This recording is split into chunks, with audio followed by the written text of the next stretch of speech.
ഇത് കാട്ടുപാമ്പ്. കാട്ടുപാമ്പാ? ട്രിങ്കറ്റ്. ചേര വർഗത്തിൽപ്പെട്ട പാമ്പാണ്. ഒരു കുഴപ്പമില്ല, വിഷമില്ലാത്ത പാമ്പാണ്.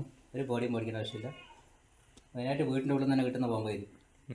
കടയിൽ വീട്ടിനുള്ളിൽ നിന്ന് ഒരു കുഴപ്പമില്ല, പേടിക്കണ്ട. വിഷമില്ല, പല്ലിനെ കഴിക്കുന്ന പാമ്പാ. വിഷമില്ല, ഒരു കുഴപ്പമില്ല, ഒരു ബോഡിയും മേടിക്കേണ്ട ആവശ്യമില്ല.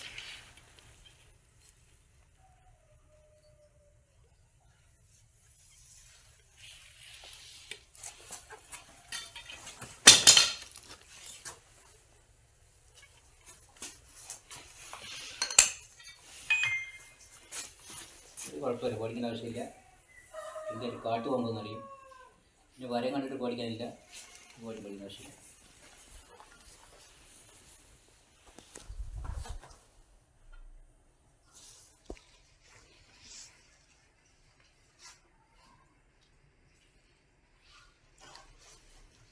വിഷമില്ല അല്ലേ? ഒരു ബോഡി മേടിക്കേണ്ട ആവശ്യമില്ല, ഒരു കർണശാനം പേടിക്കേണ്ട ആവശ്യമില്ല. ട്രിങ്കറ്റ് കാട്ടുപോകുമ്പോന്ന് ഈ വരാണ്ടിട്ടുള്ള മൂർക്കെന്ന് പറയുന്നത്. മൂർക്കനല്ല, ട്രിങ്കറ്റ് കാട്ടുപോകുമ്പോന്ന്. പേടിക്കേണ്ട ആവശ്യമില്ല. എലി പല്ലി ഇതിനും വീട്ടിൽ ഞാൻ ഉദരമൊന്നും വേറെ കുഴപ്പമില്ല, പേടിക്കാനൊന്നുമില്ല. കൂടുതലും വീട്ടിൻ്റെ അവിടെ നിന്ന് കടയിൽ നിന്നും കിട്ടുന്ന പാമ്പായി. ഇതിനെങ്ങനെ മനസ്സിലാവുക? ഇതിന് വര നോക്കിയാൽ മതി. ഡിസൈൻ അല്ലേ? പാറ്റേൺ മാറ്റാണ്ട്.